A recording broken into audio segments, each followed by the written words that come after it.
Bonjour, je m'appelle Isabeau Corriveau, je suis harpiste. Vous regardez Nous TV et joyeuses fêtes! Pour cet entre-nous qui coïncidera avec le temps des fêtes et Noël, nous avons la chance de rencontrer aujourd'hui Isabeau Corriveau, une artiste de chez nous, qui est tombée en amour avec un instrument qui mérite à être connu, la harpe, et ce, dès l'âge de 4 ans. Vous l'avez probablement vu jouer près du lac Memphis cet été et nul doute que vous avez pu apprécier ses grandes qualités artistiques. Isabeau a étudié à Vincent d'Indy, où elle a remporté le concours de musique de cette prestigieuse école et celui du Canada. Elle a joué en France, en Hollande, aux États-Unis et plus récemment avec le Chœur symphonique de Sherbrooke dans le Magnificat de John Rutter. Elle nous parlera du pourquoi et comment elle a choisi d'apprivoiser cet instrument millénaire, la harpe, et elle interprétera 3 pièces musicales sur le thème de la Nativité, 3 rois d'Orient, Bellastre et Carlos on the Bells.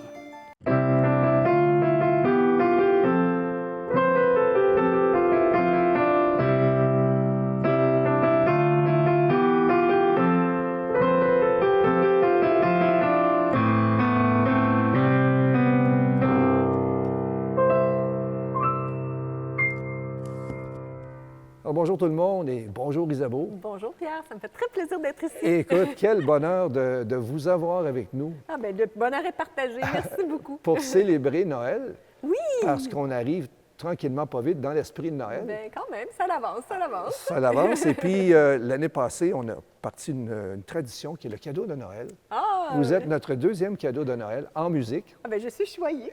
Voilà. Et avec la harpe en plus. Ben oui, c'est ça. En plus, pas une harpe, mais 3 harpes. 3 harpes, ben oui. Quand vous m'avez dit que vous étiez pour nous faire une démonstration de votre talent sur les 3 harpes, j'étais vraiment émerveillé, puis je vous en remercie. Bien, ça me fait vraiment plaisir. Une belle disponibilité. Alors, Isabeau, vous êtes harpiste. Bien, ça a de l'air. Depuis tout jeune. En fait, j'ai commencé la musique quand j'avais 4 ans, mais j'ai commencé la harpe quand j'avais 11 ans.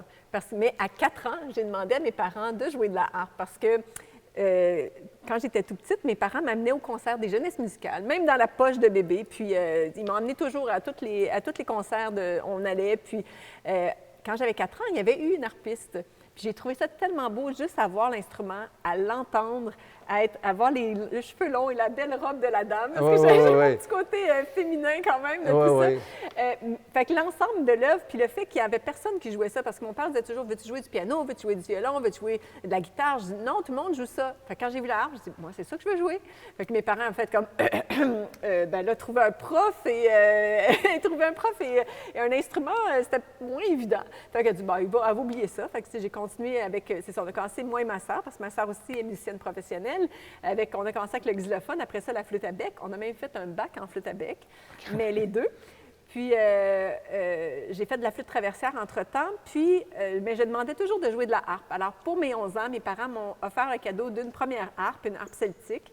Puis, ils ont dit, OK, bien, Isabeau, puis Mélisande, à toutes les semaines, on va descendre à Montréal, vous allez prendre vos cours de musique, parce que Mélisande a commencé le violoncelle à ce moment-là. Alors, moi, je faisais harpe, flûte traversière, littérature, bien, tout le côté là, technique de la chose, le solfège dicté, harmonie et tout ça. Oui. Puis Mélisande, bien, elle faisait ça, violoncelle, flûte aussi, puis on faisait le solfège dicté et tout ça en même temps. Fait qu'on se levait à 6h30 le matin, on passait notre journée à Montréal, puis on revenait le soir, puis c'était tous les samedis, on partait comme ça, puis on faisait ça. Pendant des années, mes parents ont fait ça. Puis après ça, bien, je suis rentrée, après mon secondaire, ma sœur et moi, bien, vu qu'on était quand même d'un bon niveau, on a passé les examens pour rentrer à l'université, puis on a été acceptés directement. Fait que j'ai pas fait de cégep, je suis allée directement à l'université. Ah oui? Oui, c'est ça. Fait que, donc, fait que j'ai étudié à l'Université de Montréal. Le talent était là. Vous êtes native de Mansonville, Eastman. Oui, je suis née là-bas, à Mansonville, oui. Et puis, vos parents, on dit toujours que la pomme ne tombe pas loin du pommier. Le fruit pas loin de l'arbre. C'est un peu, dans votre cas, votre père était un peu musicien. Oui, en fait, mon père aurait rêvé d'avoir une carrière en musique, composer et pouvoir vivre de ça, mais c'est sûr qu'il venait d'Istingus, une famille de nombreux enfants et tout ça. Fait que lui, il était initié dans les scouts, en fait, par un des prêtres qui s'occupait beaucoup d'eux, puis il les a initiés au jazz, à la musique classique, à toutes sortes de choses. Fait que lui, ça l'a vraiment éveillé à ça. Puis il a commencé à jouer de la guitare, à être chansonnier, faire des premières parties de différents artistes. Puis, même pour gagner sa vie pour les études à l'université, bien, il donnait des cours de guitare, dont il a enseigné aussi à Bernard Gosselin, qui était de Jimmy Bertrand. Exactement, Oui, c'est lui qui a donné les premiers cours de guitare à Bertrand. Puis, ils sont encore amis aujourd'hui. Quand même. Mais vous me disiez aussi que vous avez été habité très jeune par la musique classique. On faisait écouter du Mozart, puis... Dans la bédaine de ma mère, on mettait les écouteurs, puis on écoutait de la musique classique. Puis à la maison, c'était juste du classique qui jouait. Puis plus tard, quand arrive le rock ou ces choses-là, vous vous dites que vous aviez un autre type de musique dans les oreilles. Là. Oui, bien en fait, nous, à la maison, dans l'auto, quand on arrivait, c'était toujours de la musique classique. C'était Radio-Canada, ou bien c'était des vinyles dans ce temps-là qu'on mettait, puis après ça, des CD. Puis, fait que quand les gens me parlaient de Nirvana, puis de tous les groupes populaires de l'époque, j'étais comme... c'est quoi ça? Puis là, tout le monde me regardait comme vraiment bizarre. Mais tu sais, si on mettait, par contre, mon père me demandait à la radio, « Ah, c'est quoi qui joue là en ce moment? Ah, c'est un concerto de Mozart. Puis là, il y a quel instrument? Bien là, il y a de la clarinette, du piano, du violon. Je peux te nommer toutes ces choses-là, mais je ne pouvais pas dire qui étaient les gens populaires de l'époque. mais là, je vais vous reprendre parce que c'est plus ou moins vrai, parce que j'ai vu sur YouTube que vous jouiez Histoire sans parole. Ah, bien, je l'ai faite, oui, dernièrement. Oui, dernièrement, en hommage à Fiori. Oui, c'est ça, en fait. Donc, vous aimez Harmonium. Bien, oui, j'aime Harmonium, mais c'est venu beaucoup plus tard, en fait. C'est pas quand j'étais adolescente. Puis, en fait, j'ai trouvé que cette pièce-là, c'est une des pièces préférées de mon conjoint. Fait qu'il m'a toujours demandé, « Ah, tu voudrais ça la jouer? » Fait que quand Fiori est décédé, bien, j'ai demandé à une amie qui est flûtiste, puis à une de mes amies qui est guitariste, ça vous tenterait-tu qu'on le fasse? Fait qu'on a monté ça vite fait, puis le jour même, on a enregistré, puis on a fait ça pour le plaisir. Mais c'était une belle improvisation quand même. Oui, c'est ça.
Pour revenir à la harpe, oui.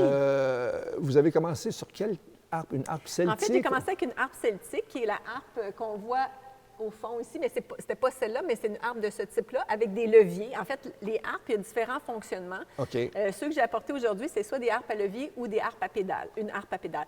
Alors, les leviers, ça sert à faire les demi-tons. Fait que, si je mets mon levier en bas, c'est là que l'accord est le plus grave, si on veut. Fait que c'est soit que j'ai un bémol ou un bécor. Puis si j'ai un bémol, bien, quand je le monte en haut, j'ai un bécor avec une note naturelle. Puis quand j'ai, mettons, un fa, bien là, si je le monte, je vais avoir un fa dièse. Fait que les dièses les plus utilisés, je vais les accorder d'une certaine façon, puis les bémols les plus utilisés d'une autre façon. Comme ça va me permettre d'avoir de pouvoir jouer dans plus de tonalités possibles. Ça, c'est arrivé beaucoup plus tard, parce que la construction de la harpe, au début, c'était les cordes étaient fixes. Oui, en fait, la première harpe qu'on a retrouvée, c'est 3500, c'est plus de 3000 ans avant Jésus-Christ, en fait. Là, c'était... c'est ça, c'est dans un tombeau à Ur, en Irak, qu'on a retrouvé... en fait, c'était des lyres à l'époque, mais la lyre et la harpe ont une très grande similitude. En fait, la différence majeure, c'est que la lyre est en U, puis la harpe a une forme plus triangulaire. Mais la technique, les cordes et tout ça, c'est très, très similaire. Alors, on peut dire que ça vient d'une même famille, mais il y a quand même une petite différence entre les deux. Puis c'est sûr que la lyre a moins de cordes aussi, en général. Mais c'est quand même... C'est probablement c'est le plus vieil instrument de musique au monde. Avec la flûte, dit-on. Oui, c'est ça. C'est difficile de savoir exactement, mais oui, on a quand même retrouvé des choses d'assez loin, disons. Là. Et puis donc, la harpe celtique est arrivée beaucoup plus tard, parce que vous jouez de la harpe celtique aussi. En fait, les leviers puis tout ça, les leviers comme tels sont arrivés dans les années 1600 quelque chose, 1660 à peu près. C'était à Tyrol, là, dans les Alpes, qu'on a développé ce mécanisme-là. Mais la harpe celtique, avant, bien, c'était avec les doigts qu'on allait faire les demi-tons, mais c'est un petit peu, tu sais, ça ne donnait pas nécessairement un son aussi intéressant que d'avoir précisément le levier qui monte ou le système de pédale qui est sur la grande harpe aussi. Là. OK. Des trois harpes, je pense que les premières harpes, c'est une question que je devais vous poser, je trouvais ça curieux. Les cordes, c'était en boyau.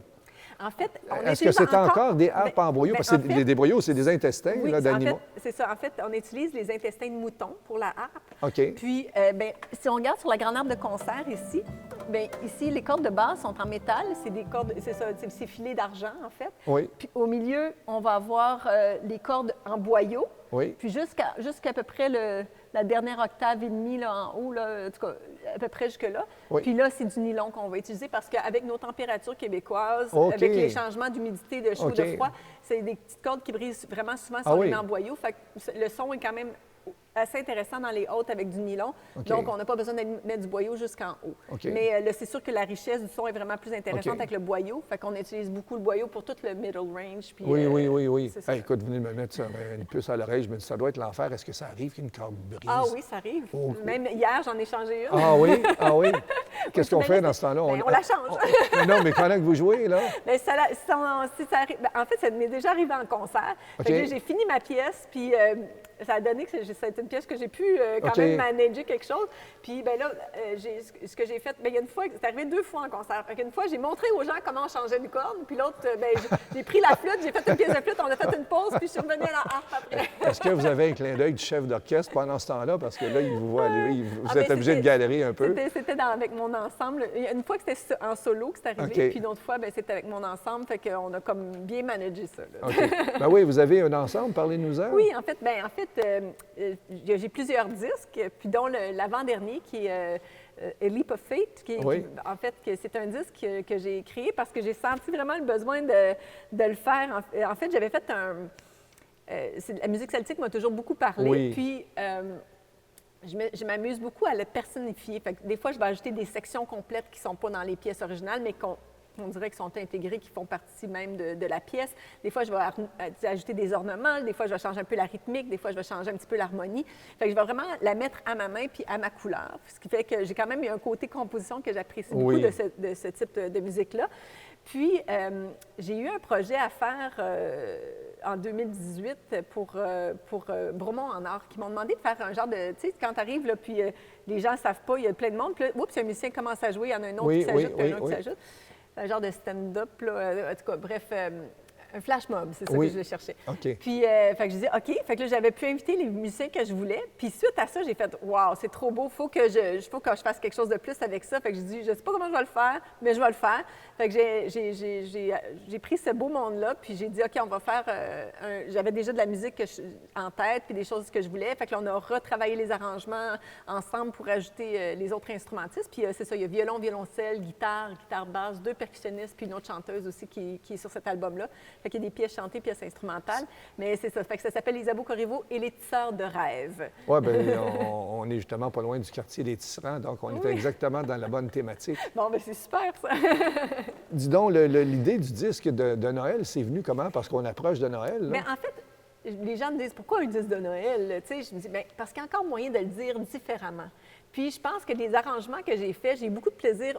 Je suis très sélective quand j'ai choisi ma musique parce qu'il faut que ce soit une mélodie qui est forte. C'est sûr que j'ai pas fait Petit Papa Noël ou des trucs comme ça. Non, là, on s'entend. C'est pas que c'est pas beau, mais c'était pas la place pour ce genre de musique-là oui. dans ce disque-là. Oui. Alors j'ai pris des mélodies qui étaient très fortes, qui étaient très belles, qui étaient vraiment qui venaient chercher le cœur, là, dans le fond. Oui. Puis il y en a qui sont plus joyeuses, il y en a qui sont un peu plus tristes, mais il y a quelque chose qui est vraiment, c'est ça, la mélodie de basse, elle est vraiment très intéressante.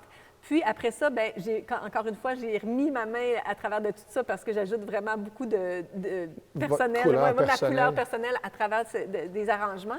Puis c'est quand même une période qui revient à chaque année. Puis je fais toujours de la musique de Noël à chaque année. Alors j'ai dit, OK, à un moment donné, je vais faire mon disque de Noël. Puis là, bien, j'avais envie d'avoir, c'est ça. Fait que sur le disque, il y a du violon, violoncelle, contrebasse et percussions. J'ai d'ailleurs Chantal Simard qui va être avec nous. Oui, il est très, très bon. Ben oui. Fait que, il est sur cet album-là aussi. Oui. Puis on a beaucoup de plaisir à jouer ensemble.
J'ai appris l'art de la percussion en finesse.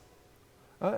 Puis je vous écoutais jouer, puis bon, Chantal aussi vous accompagnait avec des petites sonorités très, très subtiles qui vont chercher aussi les subtilités des cordes. Parce que, bon, sinon, ça matchait numéro un. Oui, vous avez fait un bon choix. Un autre cadeau. C'est ça, on est plein de cadeaux. C'est le temps de Noël. La petite harpe a un son très, très pointu, en fait, très précis. C'est une corde comment? C'est une corde de métal? Oui, c'est des cordes de métal. En fait, on utilise le laiton ou voyons, j'oublie, là, en ce moment, j'ai un petit blanc, là, mais c'est ça, c'est des cordes de métal. Okay. Puis, fait que le son, en partant, est très différent d'une corde de boyau ou d'une corde autre. Là. Fait que il y a vraiment un son particulier. C'est une harpe qui va résonner aussi. Il y a comme une magie là, dans cette harpe-là. Fait que c'est pour ça que j'ai choisi cette harpe-là pour quand je chantais Bellas, parce que je trouvais qu'il y avait quelque chose de tu sais, comme une petite berceuse, puis en même temps, c'était emballant, c'était comme féerique un petit peu aussi. Oui. Alors, c'est un peu l'ambiance que je voulais donner avec cette pièce-là. Alors, c'est pour ça que j'ai choisi cet instrument. Bien, je vous regardais jouer, puis le sourire vient spontanément. Vous n'êtes pas du tout blasé de votre instrument, non, non, pas du tout. Parce qu'on vous voit jouer un peu en région, puis à toutes les fois, ça fait du bien. Bien, tant mieux. Vous amenez à la communauté, on est une télévision communautaire ici, et ça amène beaucoup, beaucoup de bien-être. La harpe, c'est quelque chose de magique. Bien, je pense que n'importe quel musicien, si on arrive à transmettre l'émotion puis à faire vivre quelque chose à l'auditeur, on a fait notre travail. Parce Oui. que si on n'arrive pas à toucher la personne, on a passé à côté de la traque. C'est bien beau d'être le plus grand technicien au monde si on n'est pas capable de faire passer l'émotion puis d'aller vraiment toucher à l'intérieur. On n'a pas fait ce qu'il fallait. Mais si on arrive à faire ça, bien là, ça vaut toute l'heure du monde. On vient de donner quelque chose à quelqu'un, puis on vient de faire vivre un moment qui va rester avec lui, qui a un souvenir qui va être là. Parce que c'est pas tous les musiciens qui ont cette générosité-là, d'aller voir spontanément les gens, puis de se présenter, je sais pas, à un endroit, puis de jouer. Bien, Vous l'avez fait à Bromont, entre autres, un peu partout, là. Oui, bien c'est ça. Mais en fait, c'est une façon aussi de se garder en forme, surtout pendant la COVID, en fait. Oui, bien là, je n'osais pas y... C'était une belle façon Oui, de oui, pouvoir une aller chance qu'il y avait la chercher les musique. gens, puis de pouvoir... le seul endroit qu'on pouvait jouer, c'était dehors. Fait que moi, je me suis dit, ben, je vais aller jouer pour les gens dehors, puis je vais mettre un petit peu de vie, puis à travers ça, bien, ça fait que ça nous permet de continuer à faire ce qu'on aime, puis en même temps d'amener un peu de bonheur aux gens. Quels sont les projets qui vous habitent actuellement? Bien, en fait, je suis vraiment très chanceuse parce que j'ai toutes sortes d'engagements différents. Je joue un petit peu partout. C'est sûr que oui, je joue beaucoup au Québec, mais je me promène un petit peu ailleurs aussi. C'est sûr que là, avec les États-Unis, j'ai joué souvent aux États-Unis. Là, c'est sûr qu'en ce moment, avec la situation, je suis un petit peu plus frileuse d'aller là. Mais c'est ça, je me promène quand même vraiment beaucoup, de Laval au Bas-Saint-Laurent, à Québec, à Marieville, à Bromont. Je me promène un peu partout, puis je joue un petit peu partout. Fait que je touche du bois, là, ça va bien. Mais je sais que vous êtes modeste, mais vous avez quand même gagné des prix au niveau canadien. Hein? Bien, en fait, j'ai fait plusieurs concours, puis oui, c'est sûr que jeune, ma soeur et moi, on a gagné plusieurs prix, puis on s'est démarqué souvent, mais pour moi, l'important, comme je vous dis, c'est ce qui arrive avec le public. Oui. Fait que oui, c'est beau les prix, oui, c'est beau qu'on ait gagné des choses, mais c'est le contact c'est vraiment le contact avec le public. humain, puis c'est ce qu'on apporte aux gens, puis comme je dis, si on arrive à les toucher, puis bien, eux autres, ils reçoivent quelque chose, puis, tu sais, ça est arrivé tellement souvent que des gens sont venus me voir, puis soit que ça les a fait pleurer, soit qu'ils m'ont remercié, comment que ça les a touchés. C'est beaucoup lié aux émotions. Fait qu'il y a comme toutes sortes de choses différentes, puis pour moi, c'est ça le plus beau prix, en fait, c'est de voir que ma musique, elle vient chercher les gens, puis elle vient leur faire vivre des choses. C'est thérapeutique. Exactement. Non, mais je pense que la musique est thérapeutique. Oui, puis la harpe, elle a comme un côté aussi, même si on retourne très loin dans le temps, la harpe a toujours été reliée à la spiritualité. Hein? Oui. Fait qu'il y a quelque chose, un lien comme ça, souvent les gens vont me voir et vont me dire « Ah, t'es-tu un ange? » Je dis « Ben oui, regardez mes ailes. » Non, mais je taquine, mais c'est vrai. Mais il y a quelque chose ou bien ils disent « Moi, j'ai mon petit nuage réservé en haut. » mais c'est vrai, parce qu'on dit, bon, la fameuse image de Saint-Pierre, quand on arrive au ciel, qui joue de l'harpe. Ben oui, c'est ça. Ou bien, mais sinon, il y a David, l'art de David. Oui, exactement. Oui, je comprends. Mais oui, mais il y a quand même quelque chose dans tout... Puis c'est drôle parce que dans... Bien, c'est drôle, mais en fait, quand la harpe s'est propagée, c'est parti justement de la Palestine. Puis après ça, bien, ça s'est propagé partout en Afrique, en Asie, en Europe.